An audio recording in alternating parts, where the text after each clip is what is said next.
Hello అండి, అందరికీ నమస్కారం. నేను మీ కళ్యాణి. అందరూ బాగున్నారా? అందరూ బాగుండాలి, అందులో ఒక కుటుంబం ఉండాలి దేవుని మనస్ఫూర్తిగా కోరుకుంటున్నాను. అందరికీ వచ్చిన రిక్వెస్ట్, మన వీడియో ఏమైనా ఫస్ట్ టైం చూసినట్లయితే వీడియోకి వచ్చిన లైక్ చేయండి. అలాగే మన ఛానల్ ఇంకా సబ్స్క్రైబ్ చేసుకున్నట్లయితే సబ్స్క్రైబ్ చేసుకోండి. బుధ, గురు, శుక్ర, శనివారం వరకు ఈ 4 రోజులు జరిగినవన్నీ కూడా ఇలా ఫొటోస్ తీసుకున్నాము. ఆ ఫొటోస్ మీతో షేర్ చేసుకుంటున్నాను. బుధవారం ఏమో మా అమ్మాయి ఫొటోస్ చూసాము. గురువారం ఏమో అదే ముస్లిమ్స్ సోదరుల పండగ కదా, ఆ రోజు మమ్మల్ని డిన్నర్కి ఇన్వైట్ చేస్తే అక్కడికి వెళ్ళాము. శుక్రవారం అమ్మవారి గుడికి వెళ్ళాము నేను, వెంకి. శనివారం మళ్ళీ వెంకటేశ్వర స్వామి టెంపుల్కి వెళ్ళాము. ఇది మార్నింగ్, ఆదివారం మార్నింగ్ అనమాట ఈ వీడియో. పొద్దున్నే లేసి టీ పెట్టేసి టీ తాగేసి ఫ్రెష్ అప్ అయిపోయాను. వెంకీ అయితే పని ఉందని కిందకి వెళ్ళారు. తర్వాత పిల్లలకైతే ఇడ్లీ వేసేసాను. ఇడ్లీ తింటున్నాం. చాలా నీరసంగా అనిపించింది. నైట్ ఏం జరిగిందంటే, అది సాటర్డే నైట్ ఫ్రైడే నైట్ గుర్తులేదు కానీ సరిగ్గా ఒకరోజు నైట్ అనమాట. ఈ 1 వీక్లో జరిగింది. మేము నిద్రపోతున్నాం. కరెక్ట్గా టైం 1:30 అలా అవుతుంది. అటక మీద నుంచి సామాన్లు టపా టపా టపా పడిపోయినాయి అనమాట. ఇడ్లీ పాత్ర అని, ఇంకోటి వాటర్ మగ్ అని, ఇంకా కొన్ని పెట్టాము. చిన్న అటకం అనమాట వంటగదిలో. అక్కడి నుంచి టపా టపా టపా పడిపోయేపాటికి తులుకుపడి అమ్మో అమ్మో అని అరుస్తుంటే వెంకీ ఏమో నిద్రలోనే గట్టిగా పట్టుకున్నారు. అయినా ఇంకా భయం పోలేదనమాట. చాలా భయం వేసింది. అమ్మ అమ్మ అని పిలిచాను కదా, భయపడిపోయాను కదా. ఇంకా నైట్ అంతా మా అమ్మ ఏమో కల్లో ఉందనమాట. అప్పటికి అదే చెప్పా కదా, టైము 1:30 అటు అవుతుంది ఆ మధ్యలో. అప్పుడు ఇంకా అలా నిద్రపోయాను. మంచిలు కూడా తాగలేదు.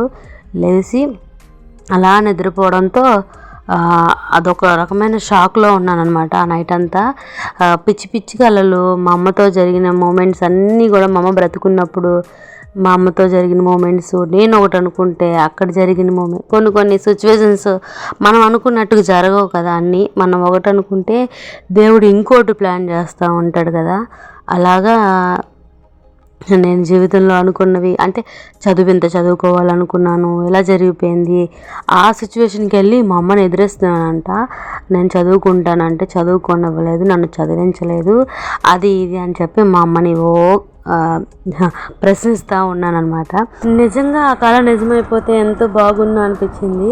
ఆ సిచ్యువేషన్కి వెళ్ళి అవన్నీ ఫేస్ చేస్తుంటే, ఆ టైంలో ఏంటంటే మ్యారేజ్ అంటే ఏంటో తెలియని వయసులో మ్యారేజ్ చేశారు. అంటే మరీ మెచ్యూరిటీ లేని వయసు. ఇప్పుడు ఎవరైనా చూస్తే ఏం చేస్తారులేండి, ఇంకో 2 పిల్లలు కూడా పుట్టేశారు కదా మాతో పాటు, ఇంకెవరు ఏం చేయలేరనే ధైర్యంతో షేర్ చేసేసుకుంటున్నాను.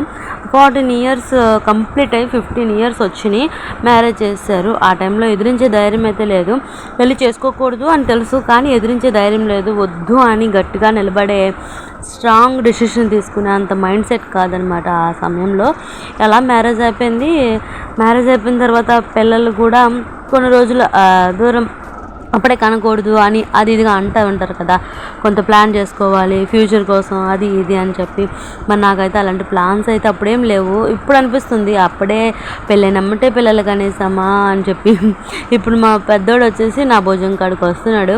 మా చిన్నోడు వచ్చేసి వాడికన్నా కొంచెం పొట్టుగా ఉంటాడు, చూసారు కదా ఫొటోస్లో. అలా అనిపిస్తూ ఉంటుంది, మనం ప్లాన్ చేసుకుని ఉంటే మన లైఫ్లు వేరేలా ఉండేవేమో, తొందరపడి చేసేస్తాం. మన తల్లిదండ్రులు మన గురించి కరెక్ట్గా ఆలోచిస్తే మన లైఫ్ చాలా బాగుంటుంది. మన గురించి కరెక్ట్గా ఆలోచించలేదు అని కాదు, పరిస్థితుల ప్రభావం ఎలా జరిగింది అని చెప్పి నేను అనుకుంటాను. ఇప్పుడున్న సిచ్యువేషన్స్ ఏంటంటే, చిన్న వయసులో మ్యారేజ్ జరిగింది కాబట్టి జరిగిపోయింది, ఏది కూడా మనం వెనక్కి తీసుకోలేం. కాబట్టి చాలా ఎప్పుడో చూడవలసిన అంతా కూడా తొందరగా చూసేసానని నేను ఫీల్ అవుతున్నాను. అంటే ఎప్పుడో చూడవలసిన పిల్లల్ని, అంటే ఈజీగా 26, 27లో పిల్లలు కానీ ఉంటే ఏ రకమైన హెల్త్ ప్రాబ్లమ్స్, హెల్త్ ఇష్యూస్ ఏం రావు. అదే 16, 17 ఇయర్స్ వచ్చేపాటికల్లా సిజేరియన్ ఆపరేషన్స్ జరిగితే ఆ వెన్నుముక ముదరక, ఆ వెన్నులో ప్రాబ్లమ్స్ వచ్చి, నడుము నొప్పులు వచ్చి, కాళ్ళ నొప్పులు వచ్చి, చిన్న వయసులోనే ఇలా జరిగినప్పుడు ఏంటంటే, మనకి ఆ వయసులో ఎలా ఉండాలో తెలియదు. ఆ వయసులో పురిటాలు అంటే ఎలా ఉండాలి, తలలకి చెవులకి దూది పెట్టుకొని కాళ్ళకు చెప్పులు వేసుకొని కళ్ళలోకి రాకుండా అన్నీ చేపించుకుంటూ దగ్గరుండి ఉండాలి. నాకే తెలియదు, నేనేం చేపించుకుంటాను, అమ్మ ఏం చెప్తే అలా చేయడం, వాళ్ళు ఎవరు లేనప్పుడు వాటర్లోకి వెళ్ళిపోవడం, నా పని ఏదైనా ఉంటే నేను చేసేసుకోవడం, అలాంటివన్నీ చేసి ఇప్పుడు ఏంటంటే కాళ్ళు నొప్పులని, మోకాళ్ళు నొప్పులని, నడుము నొప్పి అని విపరీతమైన అన్నీ పడుతున్నాం. అప్పటికి ఏంటంటే మా అమ్మకు కూడా చిన్న ఏజే, అంతకుముందు వెనక ఎవరికి ఎక్కువగా చేసి ఉన్నది లేదు. ఎందుకంటే మా పెద్దమ్మ వాళ్ళ పిల్లలు కానీ, మా మామయ్య వాళ్ళ పిల్లలు కానీ వాళ్ళందరిలో కన్నా ఫస్ట్ ఆడపిల్లని నేనే. పెద్దాన్ని కాదు, చిన్నదాన్నే. అయితే వాళ్ళెవరికి మ్యారేజెస్ అవ్వలేదు. అందరికన్నా ఫస్ట్ డెలివరీ అయ్యింది నాకే అనమాట మా ఇంట్లో. దాంతో ఏంటంటే అమ్మకు కూడా అంతగా పథ్యములు అవన్నీ ఏమంటారు కదా, సామాన్లు అని, అవన్నీ గట అసలు ఏం తెలియదు. అదొకటి, ఆపరేషన్ అయితే ఇవన్నీ ఏం పెట్టకూడదు అని బలమైన ఫుడ్ పెట్టలేదనమాట. జస్ట్ ఆపరేషన్ కాబట్టి ఆ మెడిసిన్స్ ఏదో అదే పప్పు నూనె వాడతారు కదా, అలాంటివన్నీ వాడారు. అలాగే డే అంటే అలా గడిచిపోయిందనమాట. ఇప్పుడున్న సిచ్యువేషన్స్ అయితే మనం ఏం వాడాలి, ఏం తినాలి, ఎలా ఉండాలి, అసలు ఆ టైంలో ఎలా మనకి తీసుకోవాలి జాగ్రత్తలు, అవన్నీ కూడా చదువుతోనే రావు. కాకపోతే వయసును బట్టి, అనుభవాన్ని బట్టి కూడా వస్తాయి. కాబట్టి చెప్తున్నాను. నాలాంటి పొజిషను మా అక్కకో చెల్లెలకో ఎవరికో ఒకరికి నేను చూసుంటే కొంచెం జాగ్రత్త పడేదాన్ని కదా అనిపిస్తూ ఉంటుంది. ఆ వయసులో కొన్ని జాగ్రత్తలు తీసుకుంటే ఇప్పటికి కొంచెం హెల్త్ అనేది బాగుండేది కదా అనిపిస్తూ ఉంటుంది. ఆ వయసులో మనకి ఏం చేస్తామో కూడా తెలియని వయసు 15 ఏళ్ళు అంటే పూర్తిగా తల్లిదండ్రుల సంరక్షణలోనే ఉంటాం కదా. తల్లిదండ్రులు అనేది రాంగ్ స్టెప్ వేయకుండా ఏ టైంలో పిల్లలకి ఏది ఇవ్వాలో ఆ టైంలో అవన్నీ ఇస్తే కొంచెం మనం అనేది బాగుంటాం అనేది, మన హెల్త్ పరంగా. కెరీర్ పరంగా పక్కన పెడితే హెల్త్ పరంగా బాగుంటాం ముందు. ఏంటంటే 16 ఇయర్స్కి బేబీస్ కానీ అంత స్ట్రెచబుల్స్ ఉండదు కదా బాడీలో. ఆ ఏజ్లో కనేస్తే ఏమవుతుందంటే అయితే లావ్ అయిపోతాం, లేదంటే సన్నగా అయిపోతాం అనమాట. చిన్న వయసులో మ్యారేజెస్ జరిగి చిన్న వయసులో పిల్లల కంటే మాత్రం అలా జరుగుతుంది. చాలామందిని చూశాను, అయితే బాగా లావ్ అయిపోతారు, లేదంటే బాగా సన్నగా అయిపోతారు. మా ఫ్యామిలీస్లోనే చాలామందిని చూసాం. ఎక్కువగా చిన్న వయసులోనే మ్యారేజ్లు జరుగుతున్నాయి వాళ్ళనే చూసాను నేను, మిడిల్ క్లాస్ వాళ్ళలో మాలా. ఇక్కడ ఏంటంటే మా వేణుగాడు ఫొటోస్ చూశాడు కదా, ఆ ఆల్బంలో కోట్ డ్రెస్ వేసుకున్నాను కదా, నేను వేసుకుంటానమ్మా అని. ఆ కోట్ డ్రెస్లో ఎంత బాగున్నాడో అప్పుడు. మొన్న మధ్య మలేరియా ఫీవర్ వచ్చింది కదా, ఆ ఫీవర్ వల్ల బాగా తగ్గిపోయాడు. మళ్ళీ రికవర్ అవ్వట్లేదు. హెల్త్ పరంగా యాక్టివ్గానే ఉన్నాడు, కానీ వాడు ఇంకా వీక్గానే ఉన్నాడు. చూసారు కదా మీరు, సన్నగా బక్కగా నరాలన్నీ బయటపడుతున్నాయి, ఎముకలన్నీ బయట కనబడుతున్నాయి.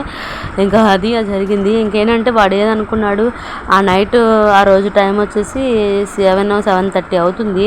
అమ్మా నేను ఇప్పుడు వేసుకుంటానన్నాడు బట్టలు. ఇంకా వేసుకోరా అని చెప్పి నేను కూడా సరే అని వదిలేశాను. ఇంకొన్ని రోజులు అయితే పొట్టయిపోతే ఇంక వేసుకోవడానికి కూడా పనికిరావు. ఒక్కసారి వేసుకున్నాడు, ఇంకా వాడికి వేసుకుంటాను అంటున్నాడు. ఇదేంటంటే ఫ్రెండ్స్, ఒక మంచి ఆయిలే ప్రిఫర్ చేస్తున్నాను నేను. మీ అందరికీ నచ్చితే కనుక మీరు కూడా అలా ట్రై చేయండి. బాగా యూజ్ అయింది కాబట్టి మీ అందరికీ షేర్ చేస్తున్నాను. ఇది వచ్చేసి వేప నూనె, ఎండు కొబ్బరి నూనె, ఇంకా ఈ కర్పూరం. దేనికి అంటే బాగా తలలో పేర్లు, మా పిల్లలు స్కూల్కి వెళ్తున్నారు కదా, దాంతో ఏంటంటే వాళ్ళకి బాగా పేర్లు పట్టేసి, వాళ్ళ పేర్లు నాకు పట్టేసి వెంకి చిరాకు పడే అంతవరకు అయిపోతుంది అనమాట సిచ్యువేషను. పేర్లు పట్టేసి అలా గోక్కోవడం, చండాలంగా తలంతా ఓ చింపిరి దెయ్యంలాగా ఓ దెయ్యం గోక్కున్నట్టు గోక్కోవడం అయిపోతుంది. దానికోసం ఇంతకుముందు నేను మెడికల్ ఫీల్డ్లో కాబట్టి దానికి తగ్గట్ట కొన్ని షాంపూలు, కొన్ని మందులు వాడాను, కానీ ఏం ప్రయోజనం లేదు. లాస్ట్ అండ్ ఫైనల్గా ఇది ట్రై చేద్దాం కదా అని ట్రై చేశాను అనమాట. అయితే వేప నూనె తెప్పించి రాస్తే పోయిద్దని అనడంతో వేప నూనె రాస్తాను. ఆ వేప నూనె ఏంటంటే చేదు వాసన కదా, ఆ వాసనకి ఏంటంటే ఒకరోజు మామూలుగా ఉట్టి వేప నూనె రాశాను, ఇవేమీ రాయకంట. ఉట్టి వేప నూనె రాసేపటికి నాకేంటంటే తలంతా పేలు దురద అనేది పక్కన పడితే అదొక రకమైన తిక్కగా ఆ వాసనకి వామిటింగ్ వచ్చేటట్టుగా బాడీ అంతా ఏదోలా అయిపోయిందనమాట.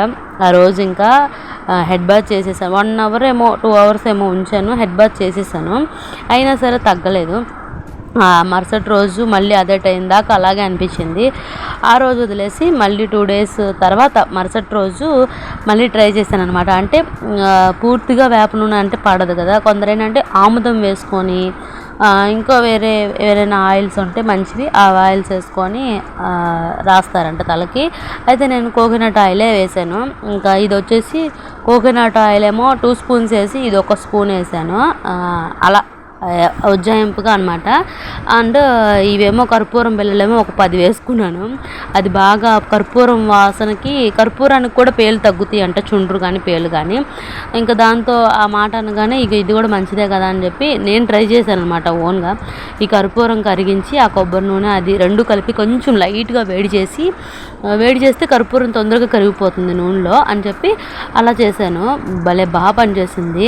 అసలు తలలో ఆ దురద అనేది మొత్తం తగ్గింది. హెయిర్ కూడా భలేగా స్మూత్గా అనిపించింది నాకు. అసలు ఎప్పుడు అలా అనిపించలేదు. ఎప్పుడు నా హెయిర్ ఏంటంటే బాగా కర్లీ హెయిర్ కదా, రింగులుగా అంత ఇదిగా ఉండి జుట్టంతా కొబ్బరి పీచులా ఉంటుంది. మా నాయనమ్మ జుట్టు ఇది, తొందరగా తెల్లబడదంట. మా నాయనమ్మ ఏజ్ వచ్చేసి ఇప్పుడు 65 అలా వచ్చింది. ఇప్పటికీ ఆమెకి హెయిర్ నల్లబడదు, అంతా ఎర్రగా రాగి ఎంటుకలాగా అయిపోతూ ఉంటుంది అనమాట. రాగి ఉన్నట్టుగా అయిపోతుంది ఎంటుకలు. సో ఆవిడ జుట్టు వచ్చిందనమాట నాకు. హెయిర్ కూడా బొత్తుగా ఉంటుంది. దాంతో ఏంటంటే చెమట బాగా పట్టేసి తొందరగా ఒక పేను పడింది అంటే ఎవరి దగ్గరైనా ఆ పేలుకి 1కి 10 పుడతాయి అనమాట. కొంతమంది స్కిన్కి, కొంతమంది హెయిర్కి అలా ఉంటాయి, అందరికీ కాదు, కొన్ని ఇదిలో. అయితే వారానికి 2-3 టైమ్స్ హెడ్ బాత్ చేస్తుంటే జుట్టు అంతా కూడా కొబ్బరి పీచులాగా అయిపోయి, జుట్టు అంతా మొహం మీద పడిపోయి చిరాకుగా అయిపోయి హెయిర్ అంతా పాడైపోయింది. పైగా చెప్పాను కదా అంతా బాగాలేదని, దాంతో ఏం చేశానంటే ఈ ఆయిల్ అంతా అప్లై చేసుకొని ఆ నైట్ అంతా ఉంచాను, మార్నింగ్ పొద్దున్న అయ్యాక కూడా ఉంచాను. అప్పుడైతే వామిటింగ్ ఏం రాలేదు, హెయిర్ అయితే బాగానే ఉంది. అండ్ ఏంటంటే ఫేస్లో కూడా ఏదో తెలియని గ్లో అనేది అనిపించింది నాకు మాత్రం. మీరు కూడా ఒకసారి వాడి ఎలా ఉందో ట్రై చేయండి. ఇదేంటంటే చిన్నప్పుడు ఎప్పుడో అమ్మ ఇలా అప్పడాలు వేపి మాకు ఇచ్చేదనమాట. అంటే ఎన్ని వేపినా ఒకటి వేయించి ఇంకోటి పెట్టేలోపు అది అయిపోయేదన్నమాట. అలాగా ప్లేట్లో. ఇప్పుడు ఏంటంటే మా పిల్లలు చూడలేదు, వాళ్ళకేమో నేను చెప్పాను అనమాట, ఇలాగ ఒకటి అయ్యేలోపు ఒకటి అయిపోయేదిరా, ఇలా అమ్మమ్మ పెట్టేది, మేము టప వాయించేసేవాళ్ళం అని చెప్తే ఇంకా వాళ్ళేమో అంత ఫాస్ట్ ఏం కాదు ఫుడ్ తినడంలో, మా వాళ్ళు చాలా స్లో అనమాట. ఏది కూడా ఫుడ్లో అంత కేరింగ్ ఉండదు. ఇది వచ్చేసి మేము టెంపుల్కి వెళ్తుండగా దారిలో కనిపించింది మాకు. ఇది చాలా బాగుంది కదా అనిపించి, ఎప్పుడో పల్లెటూరులో చూసేవాళ్ళం ఇలాంటి వాతావరణం. ఇది విజయవాడలోనే హనుమాన్పేటలో చూశాను. ఈ సిచ్యువేషన్ బాగుంది కదా అని చెప్పి అలా షూట్ చేశాను. ఇక ఈవినింగ్ వచ్చేసి 6:30 అలా అవుతుంది. మేము విజయవాడలోనే వెంకటపాలెంలో వెంకటేశ్వర స్వామి టెంపుల్కి వెళ్తున్నాం. వెళ్ళే దారిలో ఏంటంటే ఇప్పుడు ఎలక్షన్స్ జరుగుతున్నాయి కదా, ఆ పార్టీ వాళ్ళు ఎవరో వస్తున్నారని చెప్పి మొత్తం ట్రాఫిక్ ఆపేశారు. దగ్గరగా మేము 1 అవర్లో రీచ్ అవ్వాల్సిన ప్లేస్కి ఏమో 2 అవర్స్ 2:30 అవర్స్ పట్టింది మాకు వెళ్ళడానికి. ఇక చూడండి ట్రాఫిక్ ఎలా ఉందో. ఇక అక్కడ నించొని ఇంకా నేను నా వెనక వాళ్ళు చూసారా అలా వీడియోలు తీసుకుంటున్నారు. అతను ఎవరో అలా చూస్తున్నారు, వీడియో తీసేస్తున్నాను అని చెప్పి. తర్వాత మేము అలా అక్కడి నుంచి టెంపుల్కి వచ్చేసేపటికి 8:15 అలా అయిపోయింది. తర్వాత ఇలా టెంపుల్లో ఇంకా అలా చిన్న వీడియో క్లిప్ తీసుకున్నాను. అచ్చం వెంకటేశ్వర స్వామి టెంపుల్ లాగే ఉంటుంది అని మా ఆయన చెప్పారు. అక్కడ ఏంటంటే అక్కడలాగే అనిపించింది నాకు కూడా. అక్కడంతా రష్గా ఉంటుంది, ఇక్కడంతా ఖాళీగా ఉందో కదా. చాలామంది తిరుపతి వెళ్ళలేని వాళ్ళు ఇక్కడికి వచ్చి ఆ వెంకటేశ్వర స్వామిని చూడొచ్చు. నిజంగా అక్కడ గర్భగుడిలో వెంకటేశ్వర స్వామి ఎలా ఉంటారో చీకట్లో, ఇక్కడ కూడా వెంకటేశ్వర స్వామి అలాగే ఉన్నారు. చాలా బాగుంది. ఒకసారి మీరు కూడా చూసి చెప్పండి ఎలా ఉందనేది. చూసారు కదా గుడి బయట నుంచి మొత్తం కూడా వీడియో తీశాను, చాలా బాగుంది. ఎవరైనా వెళ్ళలేని వాళ్ళు ఉంటే చిన్న క్లిప్ చూస్తారు కదా, చూసి నచ్చితే వెళ్తారు కదా అని చిన్న ఇదితో వీడియో షేర్ చేసుకోవడం జరిగింది. అలాగే మేము 5కి బయలుదేరితే 9 అయిందనమాట. ఈ దర్శనం అంతా అయిపోయి ఇంటికి వెళ్ళేపాటికి విజయవాడ నుంచి అక్కడికి ఒక 20 అలా వస్తుంది అనుకుంటా, పూర్తిగా నాకు తెలియదు. తర్వాత వెంకీని అడిగి ఎప్పుడైనా క్రియేట్ చేస్తాను. నేను ఈ అన్నయ్య వెంకీ కలిపి ముగ్గురం వెళ్ళాము. చూసారా గుడి ప్రాంగణం అంతా కూడా ఇలా ఉంటుంది టోటల్గా. సినిమాల్లో చూపిస్తారు కదా గుళ్ళు, అలా అనిపించింది నాకైతే. చాలా బాగుంది. అదే కాకుండా గుడిలోకి వెళ్ళి వచ్చిన తర్వాత కాసేపు కూర్చుంటే మైండ్ కాస్త రిలాక్స్గా అయిపోయింది, ప్రశాంతంగా అనిపించింది. అక్కడ కూర్చుంటే కూడా బయట ఓపెన్ ప్లేస్ బాగుంది. ఇంతవరకు దుర్గమ్మ గుడి దగ్గర కూడా ఇలాగే ఉండేది పైన, ఇప్పుడు అలా లేదు. Okay bye.